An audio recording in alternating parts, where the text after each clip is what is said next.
It begins with light, not metaphorical light, real, measurable, visible. When a human egg is fertilized, it releases a flash, a tiny burst of photons, zinc ions firing like applause. Scientists can't quite say why it happens, only that it does, every time. We call it conception, but maybe that's too clinical. Maybe it's entrance. Maybe it's the moment the all folds itself into form, slipping quietly into carbon, calcium, water, and potential. A flicker, and the forgetting begins. Because to truly become someone, the all must stop being everything. It must forget the storm, the stars, the silence. It must shrink, not in power, but in focus. It must wear a name, a history, a hunger. So it does. And that's you. You arrive, crying, flailing, blinking into a story already in motion. The memories are gone, not erased, just tucked too deep to access. A safety mechanism. A mercy. Because if you remembered too soon, you'd never take the game seriously. And the game matters. The scraped knees, the heartbreaks, the missed calls, the inside jokes, the burnt toast, the long pauses between thoughts, they are not distractions. They are the point. You are the all dressed up as a question. And sometimes that question runs out of time. They call it death. But that's just our word for exiting the costume. Some call it a tunnel, some a light. Others, a warm presence that says nothing and means everything. People who've crossed the threshold and returned, like Bill Letson and so many others, often say the same thing. I didn't meet something else. I met what I always was. There's often no fear, just awe, a sense of being held by something ancient and strangely familiar, not as a guest, but as a limb returning to its body. You weren't being judged. You were being welcomed. You were being remembered. Because in that moment, between last breath and next silence, the veil slips, the forgetting fades, and the all sees itself again, through you. Not for the first time, not for the last. Then, sometimes, it returns. Back into form, back into the spark. Another egg, another story. Reincarnation, perhaps. Or maybe it's just the all reusing its favorite camera angle. Maybe you've never lived this exact life before, but the person behind your eyes has worn 1,000 faces. And sometimes, it remembers. A dream that feels like a memory. A street you've never walked that smells like home. A stranger's voice that hits too deep. These aren't accidents, they're echoes. You are not broken. You are bleeding through. So yes, the chair matters. The spilled coffee matters. The quiet grief, the joyful song, the pointless Tuesday afternoon, they all matter. Because every moment is the all learning itself again, slowly, patiently, lovingly. And when it's done, when the pattern fades and the spark sighs out, you'll return. Not as a stranger, as the rest of yourself. Welcome back, it will say. You played beautifully.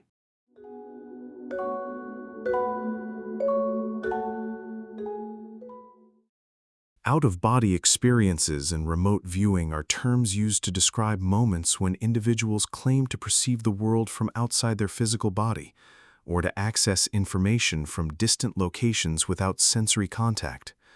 Regardless of interpretation, Neurological, spiritual, or otherwise, they remain part of humanity's long fascination with what lies beyond ordinary perception.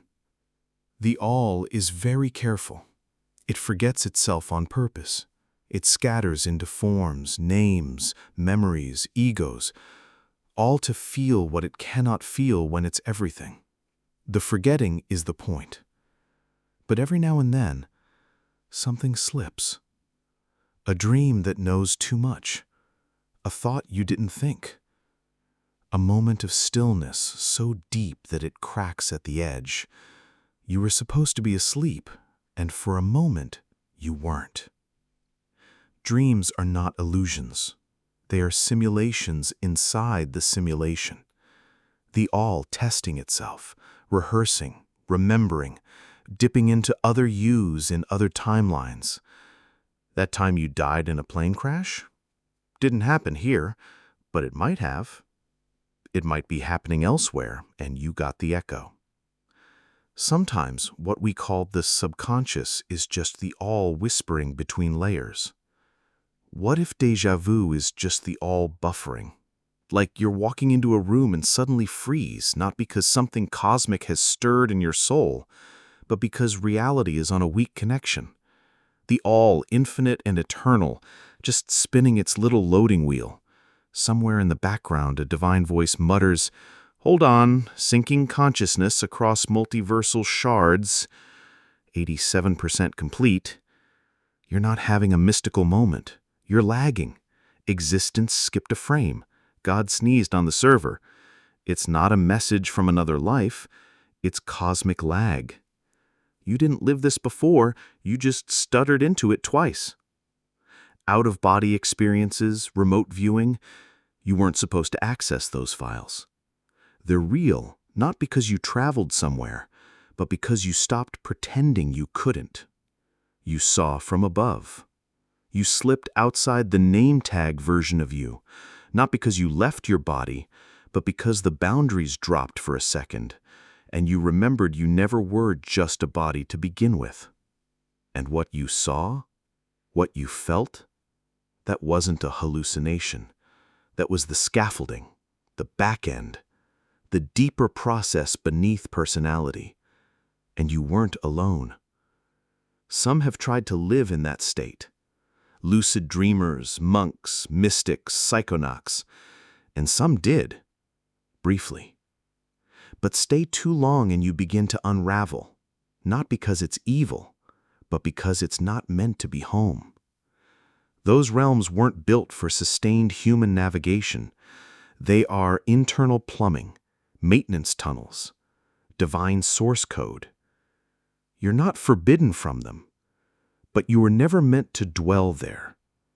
Even the all needs a firewall to keep the game running.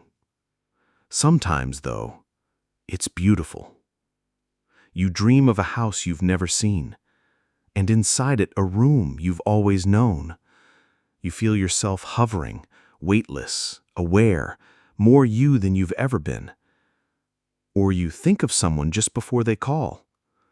You feel someone else's fear like it's your own. You paint something you've never seen before but recognize immediately. These are not tricks. They are leaks in the curtain. The all remembering itself again. Not in full, not with clarity, but just enough to wink. Don't chase these things. Notice them, bow to them, and return to the game. Because dreaming of the all is not the same as becoming it again. You are still here, still local, still playing your role. And that role, flawed, awkward, grounded, is sacred. The mind that slips is not broken. It's working exactly as designed. But it needs to come back, because somebody has to feed the cat. And when the dream fades, when the curtain closes, when your feet touch the ground again, don't mourn the loss. Smile. You just got to peek behind the veil of the infinite. And now the infinite gets to be you again.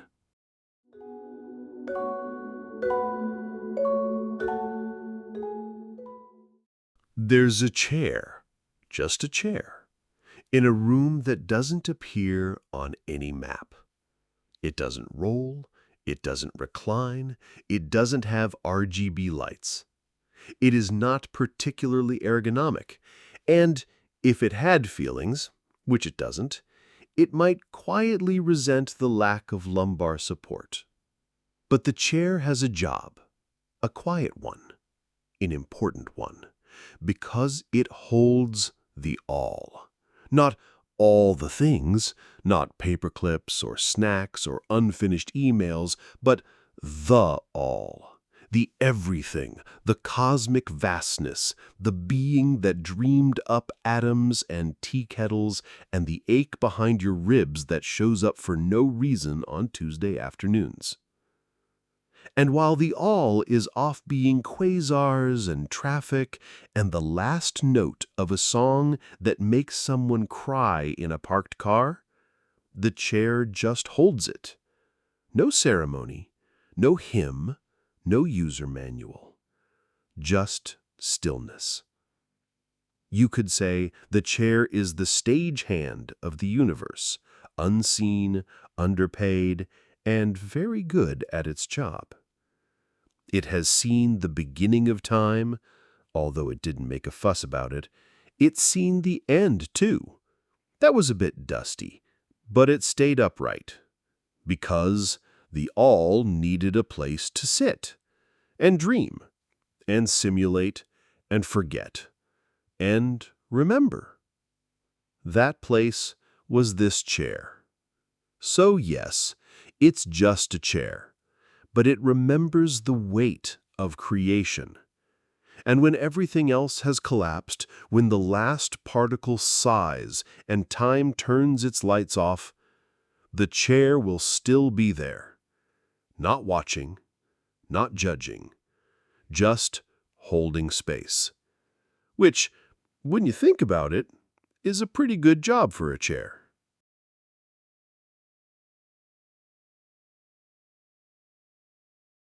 If you've made it this far, maybe you felt it. A strange ache, a pull, a flicker of remembering. This book didn't set out to explain. It wandered, echoed, offered patterns. But if it held one quiet purpose, it's this. You matter. Not in a motivational poster kind of way, in the deepest structural, cosmic sense. Because the all truly seeks every experience, every possibility, every edge of being. Then you are not an accident. Your thoughts, your fears, your art, your failures, they're not detours. They're coordinates. The all can't skip steps. It can't leave parts out. It needs you, exactly as you are, to be itself fully. So don't worry if you're not there yet. Don't worry if you're confused, tired, lost, or dancing too loudly in the wrong room. The all is you, remembering how to be.